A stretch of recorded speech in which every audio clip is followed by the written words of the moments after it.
Okay. Hi guys, the first thing we're going to do is our starter. Now if you haven't tried it, can you just pause and then give a little go, and then we'll go through the actual question. Now we've got here a simultaneous equation that we've done in January time, so we should know exactly what we're doing. If you can't remember, again, go and find your notes, have a little look through what our steps are. Now first things first, we're going to label them 1 and 2. Just label them the order that they come in, doesn't matter. It's just so we can go between the two. Now, if we're going through our steps, we have to make one of the coefficients the same. So we can either make the c's the same, or we can make the d values the same. I'm in this case going to go for d just because it's the coefficient of 2 rather than the coefficient of 5. So then we'll have a little look through. So we're going to multiply our first equation by 1 because it's not changing. We've got the number 2 anyway. And then we're going to multiply our full second equation by 2. Now, as I say, it has to be the full equation. So our first one hasn't changed. I've still got 5c minus 2d equals 36. My second equation is now 2c plus 2d equals 34. Now, this 34 is your kind of most important part because most people forget to actually multiply the number. Now, our next part is step 2. Are we adding or are we subtracting our equations? We're having a look here. We've got minus 2d at the top and then plus 2d at the bottom, which means our equations have a different sign. Therefore, if it's a different sign, we're going to add them together. Again, we have to fully add everything. So I'm going to do 5c plus 2c will give me 7c minus 2d plus 2d is going to cancel out, which is exactly what we want. And then 36 plus 34 is 70. So now I've got 7c equals 70, which if I rearrange, I'm going to get c equals 10, which is step 3, solve to find one of them. And then our last step is sub and to find your other. So then we're going to do sub c equals 10 into, now in this case I've picked equation 2 just because it is more simple than equation 1. So I've got 10 plus d equals 17, and then subtract 10 from both sides, therefore d equals 7. So our final answer is c equals 10, d equals 7. Okay, if we continue on with what we're going to be doing, so we've been doing percentages so far, and we'll just kind of look through our learning intentions, which I'm sure you've been doing already. So be able to calculate a percentage increases or decreases using a multiplier, be able to use compound interest, or in another phrase, in appreciation or depreciation, and then this our last part, be able to calculate an original amount. Now, anytime we think of percentages, we have to think of percent, which means out of 100. So by original amount, what we're really saying is 100%. We want to get back to 100%. Now, it's all to do with phrasing of our question. So here we've got example 1. I have £252 in my bank account. This is due to me earning 5% interest on what I had originally put in. How much money did I have originally in my bank account? Now, if you have a wee look here, I've put in some steps. So step 1, find out what percentage you have. That's what we've been doing already when you were doing appreciation, depreciation.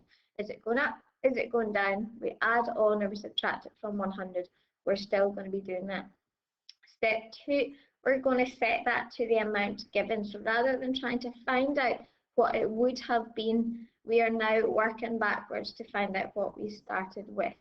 Then these two steps, find 1%, sorry, for step 3, and then find 100%, i.e. your original amount. So in this case, we have got earning 5% interest, so interest must mean I have to add on. So 100 plus 5 is 105%. So then step 2, set equal to the amount given. So we're going to say that 105% equals the £252 that I've currently got in my bank account. Step 3, find 1%. Now, to find 1% from 105, we have to divide by 105. So I have to do that on one side.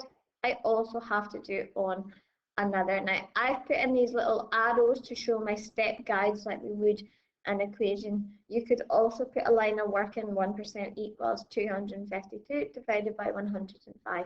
it's exactly the same thing.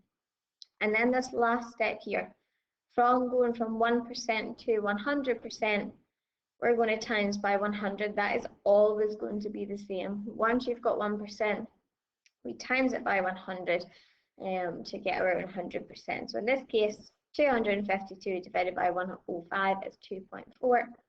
And then 2.4 times 100 is £240.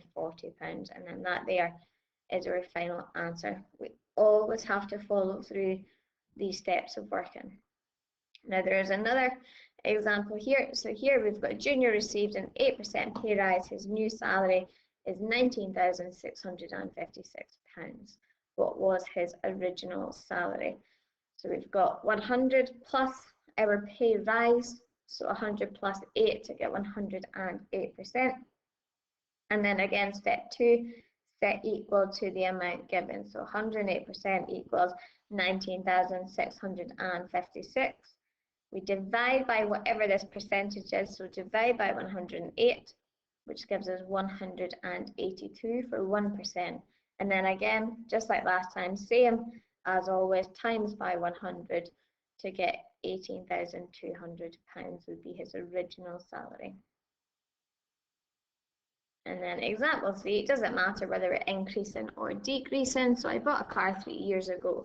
Since then, it has decreased in value by 45% and is now worth £6,875.